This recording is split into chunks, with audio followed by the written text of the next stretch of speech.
नमस्कार दोस्तों, आज की हमारी कहानी है अपने घर का तमाचा। मैं सुबह सुबह ऑफिस जाने के लिए तैयार हो रही थी। घड़ी में 8 बज रहे थे कि तभी अचानक फ़ोन की घंटी बजी। सुबह सुबह ये किसका फ़ोन आ गया? मैं मन ही मन सोच रही थी कि सुबह के 5 मिनट भी कितने कीमती होते हैं। अब यह फ़ोन कॉल लूँगी तो 8:10 वाली बस निकल जाएगी, फिर दूसरी बस आने तक शायद ऑफिस पहुँचने में देर हो जाए। ऑफिस में देर से पहुंचूंगी तो मेरी कंपनी का मालिक मुझे तीखी नज़रों से घूरते हुए देखेगा और फिर अपनी घड़ी को दिखाते हुए कहेगा, मिसेस रेखा, आप फिर आज 12 मिनट लेट हैं। ऐसे रोज़ रोज़ कैसे चलेगा? फिर इस फ़ोन वाले को इतनी बातें कैसे मालूम होगी? यही सब सोचते हुए आगे बढ़ी और झुंझलाहट में फ़ोन का रिसीवर कान में लगाकर हेलो कहा। दूसरी तरफ से आवाज़ आई, हेलो, मैं करोल बाग अस्पताल से मिस्टर संदीप बोल रहा हूँ। क्या आप मिसेज रेखा हैं? जी हाँ, मैं रेखा बोल रही हूँ, मैंने कहा। अस्पताल से मेरे लिए फ़ोन क्यों आया? इस सोच ने मुझे घबराहट में डाल दिया। पर आपने मुझे फ़ोन क्यों किया? मैंने पूछा। जी, आप किसी सोनू नाम की महिला को जानती हैं? वे इस वक्त हमारे अस्पताल में बेहोश पड़ी है। उनके पर्स से ही हमें आपका पता और फ़ोन नंबर मिला, इसलिए आपको हमने फ़ोन किया है। जी हाँ, मैं सोनिया जी को जानती हूँ, वे मेरी छोटी बुआ हैं। पर उन्हें हुआ क्या है? वे आपके अस्पताल में कैसे आई? सब ठीक तो है ना? मैंने ढेर सारे सवाल एक साथ पूछ डाले। उधर से मिस्टर संदीप ने थोड़ा अधीर होते हुए कहा, मैम, आप यहाँ आ जाइए, आपको सब कुछ पता चल जाएगा। मुझे फ़ोन पर इतनी बातें एक साथ नहीं पूछनी चाहिए थी। अपनी गलती का एहसास कर मैंने तुरंत उससे अस्पताल का वार्ड नंबर और बेड नंबर पूछा और एक ऑटो रिक्शा लेकर अस्पताल की ओर चल पड़ी।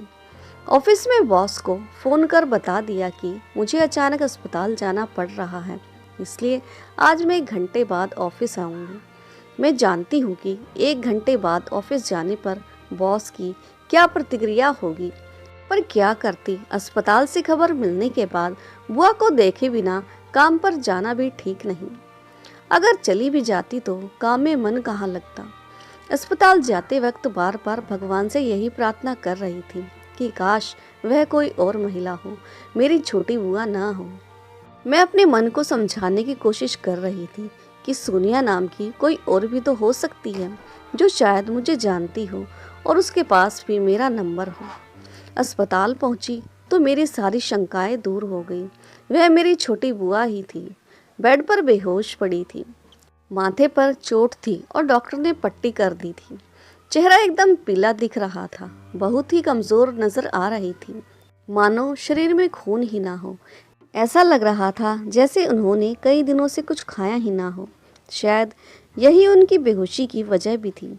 रिसेप्शन पर मिस्टर संदीप से मिली तो उन्होंने बताया कि किसी सज्जन को ये रास्ते पर बेहोश पड़ी मिली थी। वे इन्हें अस्पताल में भर्ती कराकर अपना फ़ोन नंबर और नाम उनके पास लिखवा कर अपने ऑफिस चले गए।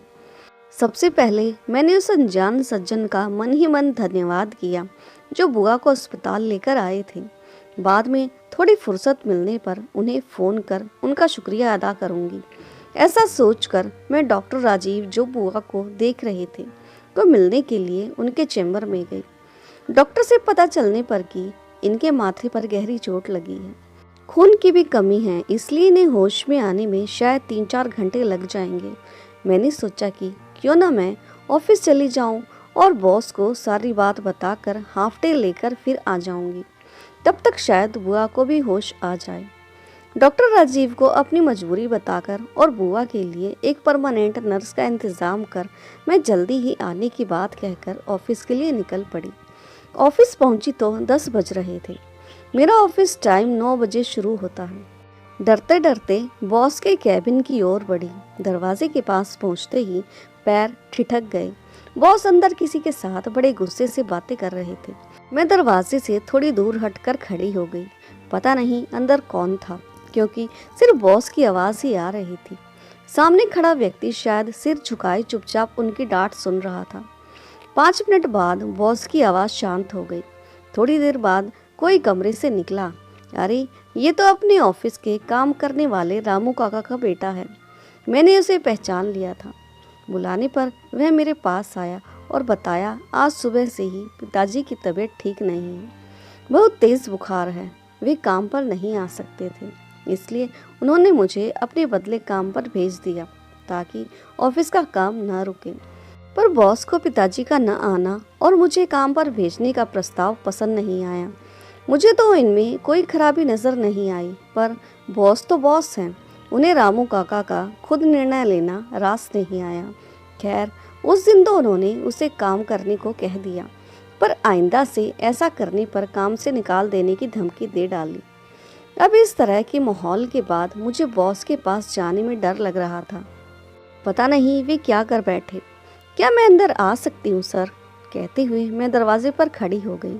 उन्होंने बड़ी ही विनम्रता से अंदर आने की इजाज़त दी। शायद यह तूफान से पहले की शांति थी। मैंने उन्हें सुबह की सारी घटना बता दी थी। फिर थोड़ी देर चुप खड़ी रही, सोच रही थी कि अब इनसे हाफ डे की बात करूँगी तो बम की तरह फट पड़ेगा। अभी मैं सोच ही रही थी कि क्या करूँ, कैसे बोलूँ, तभी उनके मुंह से यह सुनकर मिसेज रेखा, आप यहाँ क्यों आई? आपको इस वक्त अस्पताल में अपनी आंटी के पास रहना चाहिए था। आप मुझे फ़ोन करके भी बता सकती थी। अभी आप उनके पास चली जाइए, और अगर आपको किसी तरह की कोई मदद चाहिए तो मुझे बताइएगा, मैं आपकी मदद कर सकता हूँ। नहीं नहीं सर, मुझे कोई मदद नहीं चाहिए, मैं अपना थोड़ा काम निपटा कर चली जाऊँगी।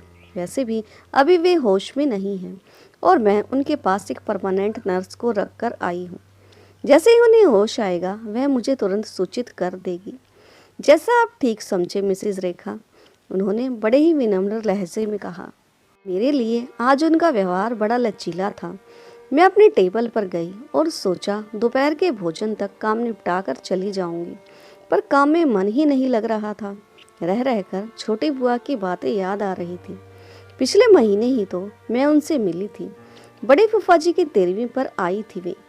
मेरी प्यारी बुआ, जो मुझसे उम्र में थोड़ी ही बड़ी थी, जिन्हें दादाजी मुनिया कहते थे और मैं प्यार से मुनिया बुआ कहती थी, इतनी दुबली कैसे हो गई? हमेशा हंसते मुस्कुराने वाली मेरी बुआ अचानक से इतनी शांत और उदास क्यों हैं? ये सारे सवाल मेरे मन में कौंध रहे थे। शायद फूफा जी की 13वीं का मलाल है इसलिए, पर नहीं, बात कुछ और है।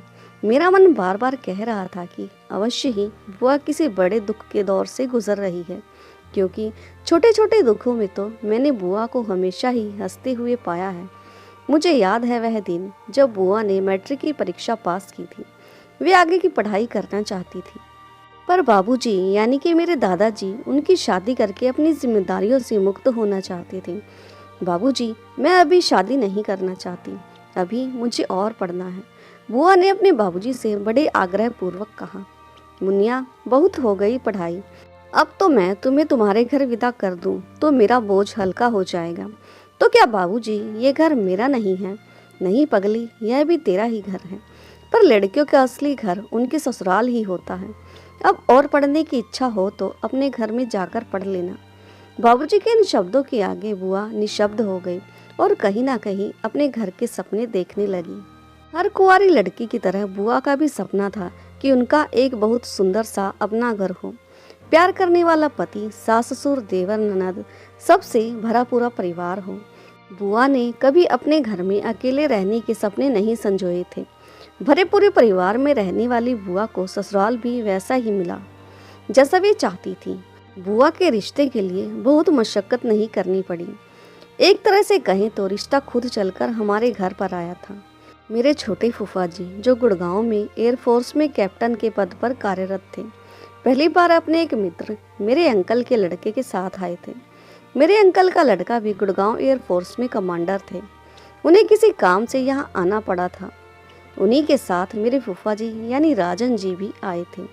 हालांकि उस वक्त उनसे ऐसा कोई रिश्ता नहीं था, पर बाद में यूं ही बातों में बुआ की शादी की बात चल निकली और उन्हें हमारी बुआ पसंद आ गई। बाद में उनके परिवार वालों ने इस रिश्ते को मंजूरी देकर मात्र 3 महीने के अंदर ही विवाह की तारीख भी निकलवा दी। बुआ की शादी बहुत धूमधाम से हुई। मेरे और बुआ के बीच उम्र का बहुत कम फासला होने के कारण हम दोनों सहेलियों की तरह रहा करती थी और एक दूसरे के साथ हम अपनी व्यक्तिगत बातें कर लिया करती थी। बुआ के जाने के बाद मैं बिल्कुल अकेली हो गई थी। अक्सर फ़ोन पर उनसे बातें होती रहती थी। अपने नए घर के बारे में वे भी बुआ ने ही मुझे बताया था। जब शादी के बाद पहली बार मैं अपनी ससुराल आई तो सास ने मेरी आरती उतारी। फिर मैंने हिंदू रीति रिवाज के अनुसार घर में अपना पहला कदम रखा। अपने घर की जो सुखद अनुभूति होती है, मैंने बिल्कुल वैसा ही महसूस किया। सास ने मुझे मेरे कमरे तक पहुंचाया। एकदम अंदर वाला कमरा, वह भी सीलन से भरा और दुर्गंध भी आ रही थी। सीलन के कारण जगह जगह से कमरे का प्लास्टर भी उखड़ा हुआ था। कमरा देखते ही मेरा मन एकदम से बुझ गया, पर नई नवेली दुल्हन होने के कारण ये सोचकर मैं चुप रह गई कि शायद प्राइवेसी के लिए मुझे यह कमरा दिया गया है।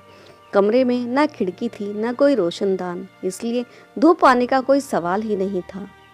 मैंने सोचा कि थोड़ी पुरानी हो जाऊंगी तो अम्मा जी से कहकर आगे वाला कमरा हमें देने के लिए कहूँगी। मेरे पति देव अपने काम में इतने व्यस्त रहते थे कि उन्हें इस बारे में सोचने का वक्त ही नहीं मिलता था। एक दिन बड़ी हिम्मत करके मैंने अपनी सास से पूछा, अम्मा जी, यदि आप कहो तो मैं अपना पलंग बीच वाले कमरे में बिछा लूं? मेरी आशा के विपरीत अम्मा जी झुंझलाते हुए बोली, यह मेरा घर है, यहाँ वही होगा जो मैं चाहूँगी। मुझे ऐसा लगा जैसे किसी ने मेरे सिर पर जोर से हथौड़ा मार दिया हो। मेरा घर? फिर मेरा घर कौन सा है? बाबूजी ने मुझे अपने घर से विदा कर मुझे मेरे घर भेजा था, पर ये तो सास का घर है। फिर मेरा घर कहाँ है? रात को जब मेरे पति घर आए, मैं उन्हें कुछ बताती उससे पहले ही मेरी सास ने उन्हें नमक मिर्च लगाकर घर पर कब्जा करने वाली मनोवृत्ति के बारे में बताना शुरू कर दिया। उन्होंने साफ साफ कह दिया, अभी तो मैं जिंदा हूँ, इस घर में वही होगा जो मैं चाहूँगी, क्योंकि यह घर मेरा है। फिर कई दिनों तक इस बारे में मेरी बुआ से कोई बात नहीं हुई। धीरे धीरे वे अपनी गृहस्थी में रस गई। एक दिन मेरे बहुत आग्रह करने पर ही बुआ हमारे यहाँ आई। बाबूजी से मिले भी काफ़ी दिन हो गए थे। तब उनकी बातों से अंदाज़ा हो गया था कि अब उन्होंने अपने घर का सपना देखना छोड़ दिया है।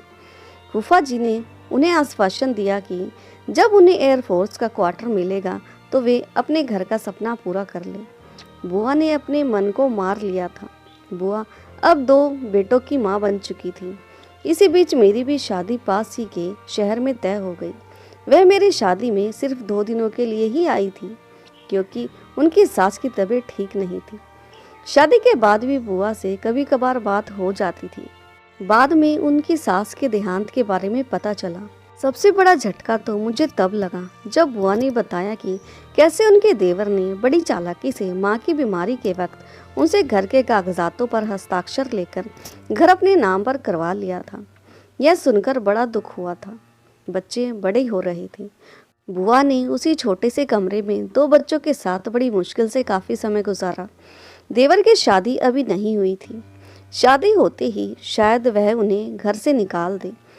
यह सोचकर फूफा जी ने अपने क्वार्टर के लिए ऑफिस में अर्जी डाल दी थी। संभवतः अगले महीने तक उन्हें क्वार्टर मिल जाता और बुआ का अपने घर का सपना पूरा हो जाता। पर ऊपर वाला न जाने किन रंगों में राजी था। होने को शायद मंजूर न था कि बुआ अपने घर का सपना देखे। उस दिन फूफा जी फ्लाइट पर गए तो शाम को उनके विंग कमांडर तथा अन्य कुछ लोग उनका शव लेकर घर आए। उनका प्लेन क्रैश हो गया था। इस हादसे ने बुआ को तोड़कर रख दिया। भाई की 13वीं होते ही देवर ने अपने रंग दिखाने शुरू कर दिए। वह उन पर घर खाली करने का दबाव डालने लगा। उसने एक बिल्डर के साथ बात कर ली थी कि यहाँ पर वह फ्लैट बना ले और उसे एक फ्लैट तथा 20 लाख रुपए दे दे। बिल्डर इस बात के लिए भी राजी हो गया, इसलिए वह चाहता था कि जितनी जल्दी हो सके यह घर खाली हो जाए। बुआ ने थोड़ी दौड़ धूप कर किराए पर एक छोटा सा घर ले लिया और दोनों बच्चों के साथ वहां आ गई। अपने घर का सपना देखने वाली बुआ अब किराए के घर में रह रही थी। फूफा जी के दोस्तों ने भागदौड़ करके भविष्य निधि के पैसे बुआ को दिलवाने में उनकी मदद की। अब बुआ के पास पैसे थे, पर अपना घर बनाने का सपना कहीं पीछे छूट गया था। समय गुजरता रहा। बुआ ने घर पर छोटे बच्चों को पढ़ाना शुरू कर दिया।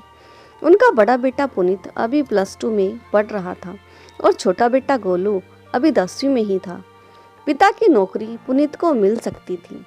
फूफा जी के दोस्तों ने उसी वक्त ऑफिस में उसे नौकरी देने की बात कहकर उसका रजिस्ट्रेशन करवा दिया था और पढ़ाई पूरी होते ही एयरफोर्स में नौकरी मिलने का आश्वासन भी दिला दिया था।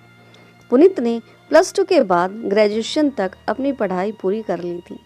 अभी उसने अपनी परीक्षा दी ही थी और अपने रिजल्ट का इंतज़ार कर रहा था कि उसके पापा के मित्र जो उसके साथ ही काम करते थे, उन्होंने उसे इंटर्नशिप के लिए ऑफिस ज्वाइन करवा दिया। रिजल्ट आते ही उसकी नौकरी भी पक्की करवा दी। फूफा जी के दोस्तों ने न सिर्फ उनके बेटे को नौकरी दिलवाई बल्कि सिफारिश लगाकर एयरफोर्स का क्वार्टर भी दिलवा दिया। अब बुआ और उनके दोनों बेटे किराए का घर छोड़कर अपने क्वार्टर में आ गए। छोटा बेटा अभी कॉलेज में सेकंड ईयर में पढ़ रहा था। पुनीत की नौकरी लगे अभी 2 साल ही हुए थे कि उसकी शादी के प्रस्ताव आने लगे। बुआ इतनी जल्दी उसकी शादी नहीं करना चाहती थी, पर इतने अच्छे रिश्ते को इनकार भी नहीं कर सकी। मीना पढ़ी लिखी सुंदर और अपने माता पिता की इकलौती बेटी थी। बुआ ने पुनीत से पूछा तो उसने हामी भर दी। बुआ ने अपने पति के दोस्तों की मदद से पुनीत की शादी बड़े सादे ढंग से संपन्न करवा दी। अब बुआ ने घर पर बच्चों को पढ़ाना छोड़ दिया था क्योंकि अब पुनीत कमाने जो लग गया था। छोटे बेटे गोलू ने आगे और न पढ़ने और कोई बिजनेस करने की इच्छा जाहिर की। बुआ ने फूफा जी के भविष्य निधि के पैसों से उसे कपड़ों का बिजनेस शुरू करवा दिया। बाजार के ठीक बीचों बीच उन्हें दुकान भी बहुत कम पगड़ी के ही मिल गई थी। गोलू ने अपनी मेहनत से बहुत जल्दी ही अपना बिजनेस इतना बढ़ा लिया कि शहर के सफल व्यापारियों में उसकी गिनती होने लगी। वह दोनों बेटों की तरक्की देख अपने बीते दिनों को भूल गई। कहते हैं ना कि खुशी के दिन बहुत थोड़े होते हैं। बुआ ने अपने छोटे बेटे की शादी रिया नाम की लड़की से करवा दी और उसके आते ही कुछ दिनों बाद ही घर का माहौल बिगड़ने लगा। अपने पिता के पैसों का उसे बहुत घमंड था। उसने आते ही हर चीज में नफा नुकसान देखना शुरू कर दिया। घर के खर्च को लेकर दोनों बहुओं में खींचातानी होने लगी। रिया ने अपनी माँ की शय पर गोलू के कान भरने शुरू कर दिए कि वह अपना अलग घर ले ले। गोलू के पास इतने पैसे तो थे कि वह अपने लिए एक फ्लैट खरीद सके। उसने 3 BHK का फ्लैट खरीद भी लिया और अपनी पत्नी के साथ फ्लैट में चला गया। वो दोनों बेटों के बीच फंसकर रह गई। अचानक रेखा अपनी यादों के घरौंदे से बाहर आई और घड़ी पर नजर पड़ी तो देखा 12 बज रहे थे। दोपहर के भोजन का समय हो गया था और सारा काम टेबल पर बिखरा पड़ा था। बॉस को मैंने आते ही कहा था कि थोड़ा काम निपटा कर जाऊंगी और अभी बॉस ने काम मांग लिया तो मैं क्या करूंगी। फिर बुआ के पास भी जाना है। तभी ख्याल आया कि अस्पताल में फ़ोन करके बुआ का हालचाल पूछ लूं। अस्पताल में फ़ोन लगाया तो पता चला कि बुआ को अब तक होश नहीं आया था। शायद उन्हें 1-2 बोतलें खून की ओर चढ़ानी पड़ी। बदन में खून इतना कम था कि बेहोशी टूटी ही नहीं थी। अस्पताल के ब्लड बैंक में फ़ोन कर खून की 2 बोतलें मंगवाई और बुआ को चढ़ाने के लिए कहकर मैं बॉस के कैबिन में पहुंची और बुआ की हालत के बारे में बताकर आधे दिन की छुट्टी लेकर 15 मिनट में अस्पताल पहुंच गई। बुआ को खून चढ़ रहा था। चेहरा बिल्कुल पीला जर्द सा था। मैं स्टूल खींचकर उनके बेड के पास बैठ गई। बूंद बूंद खून बुआ की रगों में समा रहा था। अपना कतरा कतरा खून देकर बुआ ने दोनों बच्चों की परवरिश की थी, पर क्या वे बुआ के खून की कीमत समझ पाए थे। बड़े फूफा जी की 13वीं वाले दिन एकांत पाते ही मैंने बुआ से उनकी उदासी का कारण पूछा था। हमेशा मेरे साथ अपने सुख दुख बांटने वाली बुआ उस दिन कुछ कहने की बजाय फूट फूट कर रो पड़ी। रोते रोते बुआ ने जो बताया उसका सार ये था कि बुआ अब बेटों के लिए बोझ हो गई थी। एक दिन बुआ की चचेरी ननंद अपने बच्चों के साथ उनके घर आई। पहली बार उसकी ननंद अपने बेटे को लेकर आई थी, इसलिए जाते समय उसके हाथ में कुछ देना जरूरी था। बुआ ने अपने बेटे से रुपए मांगे तो उसने यह कहकर इनकार कर दिया कि जिस बेटे को आपने बिजनेस शुरू करके दिया है, पापा के भविष्य निधि के सारे पैसे खर्च कर दिए, उसी से मांगिए। मैं नौकरी पेशा आदमी इतना फजूल खर्चा नहीं कर सकता। वैसे भी आजकल लेने देने का रिवाज नहीं रहा और ये काफ़ी नहीं कि मैं आपको अपने घर में रख कर आपका खर्चा उठा रहा हूँ, पर बेटे, मैंने तुम्हें भी तो तुम्हारे पापा की नौकरी दिलवाई है। उन्हीं के दोस्तों की दौड़ धूप और उनकी सिफारिश पर ही तो तुम्हें यह घर मिला है। नौकरी दी है तो कौन सा एहसान किया है। मेहनत तो मैं ही कर रहा हूँ और घर भी मेरी बदौलत ही, न कि पापा की बदौलत। बुआ इससे आगे और न सुन सकी। जिसे वह अपना घर समझ रही थी वह भी उसका नहीं था। अब तो वह उसके बड़े बेटे और बहू का था। बुआ ने अपना सामान उठाया और अपनी ननद से यह कहकर, जीजी मैं भी आपके साथ ही चलूँगी, आप मुझे गोलू के घर छोड़ दीजिए। बहुत दिन हो गए उसे मिले हुए। उन्होंने अपनी ननद को यह एहसास नहीं होने दिया कि वे अपने बेटे से गुस्सा होकर घर छोड़कर जा रही हैं। पर उसकी ननद ने उनके बड़े बेटे की बातें सुन ली थी और वे भी अनजान बनी रही, क्योंकि वे भाभी को और दुखी नहीं करना चाहती थी। बुआ की ननद और उनका बेटा उन्हें गोलू के घर छोड़कर और उन्हें अपने घर आने का न्योता देकर जल्द ही फिर मिलने की बात कहकर अपने घर चले गए। गोलू घर पर नहीं था। वह अपनी दुकान पर गया था। रिया घर पर अकेली थी और अपनी सास को यूं अचानक वहां आया देखकर वह सकपका गई। आगे बढ़कर उसने पैर छुए और बोली, माँ अचानक से कैसे आना हुआ? क्या भैया छोड़कर गए हैं? वे अंदर क्यों नहीं आए? नहीं, पुनीत नहीं आया। मैं तुम्हारी बुआ और उसके बेटे के साथ आई हूँ। वे इसी रास्ते से जाने वाले थे, इसलिए मैंने सोचा कि बहुत दिन हो गए थे तुम लोगों से मिले हुए, तो चलो इसी बहाने तुम लोगों से मिल आती हूँ। रिया ने पहले तो उनका स्वागत हंसकर किया, पर जब उनका सूटकेस देखा और पता चला कि भैया से गुस्सा होकर आई है, तो उसके भी तेवर बदल गए। पर बड़ी मिठास से बोली, माँ यह भी आपका ही घर है, आप जब तक चाहें यहाँ रह सकती हैं। पर भैया जी को आपसे ऐसा नहीं कहना चाहिए था। उन्हें रिया की बातें सुनकर दिल को सुकून मिला। उन्हें लगा कि अभी इतने भी बुरे दिन नहीं आए हैं मेरे कि उन्हें दूसरों का मोहताज बनकर रहना पड़े। रिया ने उन्हें चाय नाश्ता दिया और उनका सूटकेस गेस्ट रूम में रखवा दिया और आराम करने को कहकर अपनी मम्मी को फ़ोन पर सारी राम कहानी सुना दी। रात को गोलू काम से वापस आया तो माँ को देखकर हैरान रह गया। माँ कैसे आई आप? आपने मुझे फ़ोन कर दिया होता तो मैं आपको लेने के लिए आ जाता। अब तो आ गई हूँ, अब यहीं रहूँगी तुम्हारे पास, उन्होंने गोलू को जवाब दिया। रात को सबने एक साथ बैठकर खाना खाया। फिर वे सोने के लिए अपने कमरे में चली गई। गोलू उन्हें रजाई उठाकर आराम से सोने के लिए कहकर अपने कमरे में आ गया। वे सोने ही जा रही थी कि अचानक उन्हें याद आया कि बहू उनके पास पानी रखना तो भूल ही गई। वे रसोई से पानी की बोतल और गिलास लेकर आ ही रही थी कि अचानक बेटे बहू की बातें सुनकर उनके कान खड़े हो गए। रिया गोलू से कह रही थी, अब माँ के चलते हमें कहीं आने जाने में बंदिश हो जाएगी। न हम किसी के घर जा सकते हैं और न ही किसी को अपने घर बुला सकते हैं। उनका मन हुआ कि अभी अंदर जाकर उन्हें कहें कि मेरे रहते तुम्हें कोई बंदिश नहीं होगी, तुम लोग जहाँ जाना चाहो, जिसे बुलाना चाहो बुला सकते हो। पर वे ऐसा कह नहीं पाई, क्योंकि ऐसे में उन पर ही बात आती कि वे चोरों की तरह खड़ी होकर उनकी बातें सुन रही थी। धीरे बोलो, कहीं माँ सुन लेगी तो उन्हें दुख होगा, गोलू ने धीरे से कहा। पर उन्हें रात के सन्नाटे में वे बातें बिल्कुल स्पष्ट रूप से सुनाई दे रही थी। रिया ने आगे जो कहा उसे सुनकर तो उनके होश ही उड़ गए। हमारा फ्लैट है ही कितना बड़ा जो एक अतिरिक्त व्यक्ति को यहाँ रखें। एक कमरा हमारा है, एक ड्राइंग रूम, एक डाइनिंग और एक कमरा मेहमानों के लिए है। अगर मेहमानों की तरह रहना हो तो वह कमरा दिया जा सकता है। अगर यदि जमने का इरादा है तो हो गई छुट्टी। अगले हफ्ते मेरी मम्मी भी आने वाली है, उनके आने तक माँ चली जाए तो अच्छा रहेगा।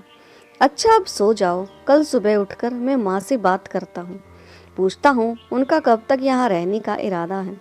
गोलू ने रिया को चुप कराते हुए कहा। वे इसके आगे नहीं सुन पाई और अपने बिस्तर पर लेटकर घंटों रोती रही और सोचती रही कि उनकी परवरिश में क्या कमी रह गई थी। सुबह उठी, नहा धोकर नाश्ता किया और गोलू से बोली, बेटा दुकान जाते हुए मुझे अपनी बड़ी मासी के घर छोड़ देना। आप कल ही तो आई हैं और आज जाने की तैयारी भी कर ली। हुआ क्या है आपको? गोलू ने माँ से पूछा। कुछ नहीं बेटा, तुम्हारे मौसा जी की तबीयत ठीक नहीं है, उन्हें देखने का मन कर रहा है। वैसे भी बहुत दिन हो गए बड़ी दीदी और जीजा जी से मिले हुए, सो उनसे मिलने का मन कर रहा है। ठीक है, मैं आपको 1-2 दिन बाद मौसी के घर छोड़ दूंगा। अभी आप यहाँ रहिए। किसी ने आपको कुछ कहा है क्या? उनका मन हुआ कि कहीं बेटा किसी ने नहीं, खुद उनके अपने बेटे ने पहले तो बीवी के कहने पर उनसे किनारा कर लिया और अब चाहता है कि वह मेहमानों की तरह सिर्फ कुछ दिन उनके पास रहे। उन्होंने जिद पकड़ ली कि अभी इसी समय मुझे जाना है। पता नहीं तुम्हारे मौसा जी की हालत कैसी होगी। अगर उन्हें कुछ हो गया तो बाद में जाकर क्या करूँगी। उसके बाद गोलू ने उन पर और जोर नहीं डाला कि वे वहाँ रुके। वे अपनी गाड़ी से उन्हें उनकी बड़ी बहन के घर छोड़ आया। माँ, कब तक तुम्हें यहाँ रहना है? कब आऊँ मैं तुम्हें लेने के लिए? कुछ भी नहीं पूछा और ज़रा जल्दी है कहकर चला गया। पिछले 1 महीने से वे दीदी के पास ही थी। उन्हें तसल्ली थी कि वे जीजा जी से मिल पाई। हालांकि वे उन सबको छोड़कर चले गए, पर एक बात का सुकून था कि वे दीदी की मुसीबत के समय उनके साथ थी। बड़ी फूफा जी की 13वीं में ही बुआ से मिलकर ये सारी बातें जान पाई थी।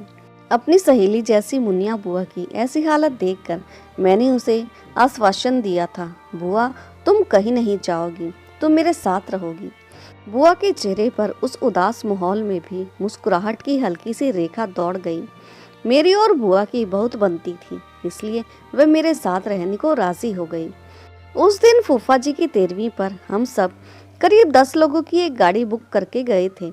एक और आदमी की गाड़ी में जगह न होने के कारण मैं उस दिन बुआ को अपने साथ ला ही नहीं पाई थी और उन्हें अपना पता देकर खुद गाड़ी पकड़कर आने के लिए कह दिया था।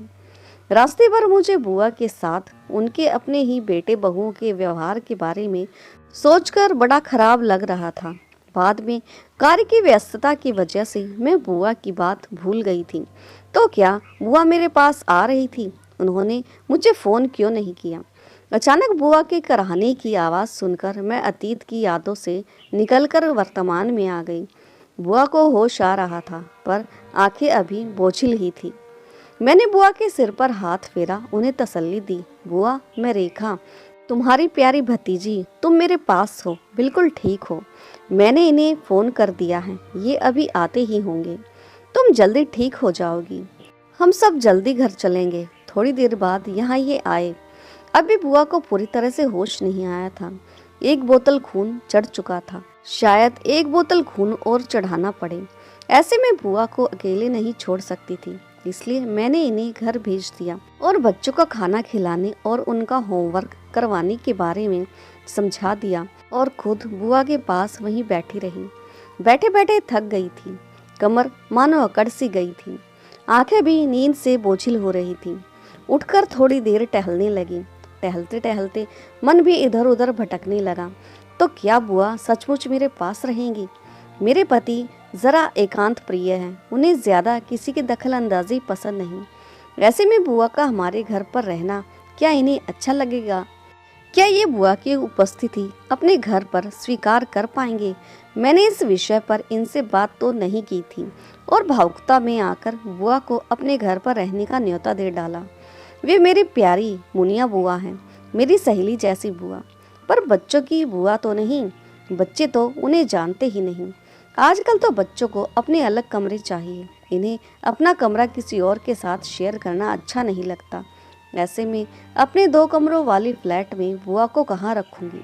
ड्राइंग रूम में दीवान पर सुलाना भी ठीक नहीं, बिल्कुल अस्थायी सा प्रबंध लगेगा। फिर आने जाने वाले की भी मुश्किल हो जाएगी। बुआ के कारण कहीं मेरा घर न बिखर जाए तो फिर क्या करूं? बुआ को ऐसे छोड़ भी नहीं सकती।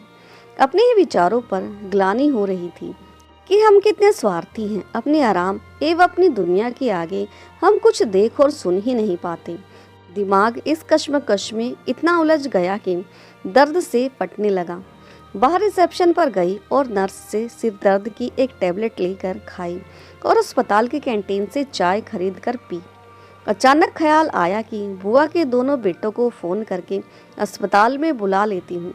माँ को इस हालत में देखेंगे तो उन्हें अपनी गलती का एहसास होगा हो सकता है उन्हें अपने व्यवहार पर पछतावा हो, कुछ तो शर्म आएगी उन्हें अपने व्यवहार पर।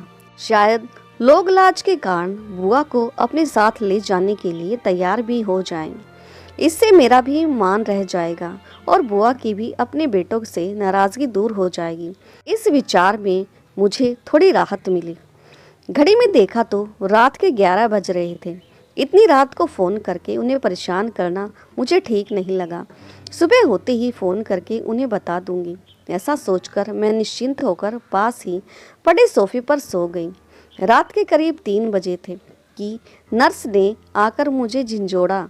मैं हड़बड़ा कर उठी तो देखा कि 2 डॉक्टर बुआ के पास खड़े थे। एक उनकी नब्ज देख रहा था और एक उनकी धड़कन की जांच कर रहा था और नर्स उनकी खून की बोतल उतारने की तैयारी कर रही थी। शायद बुआ को सोते सोते में ही साइलेंट अटैक आ गया था। नर्स ने उन्हें सिर से पैर तक सफ़ेद चादर से ढक दिया था।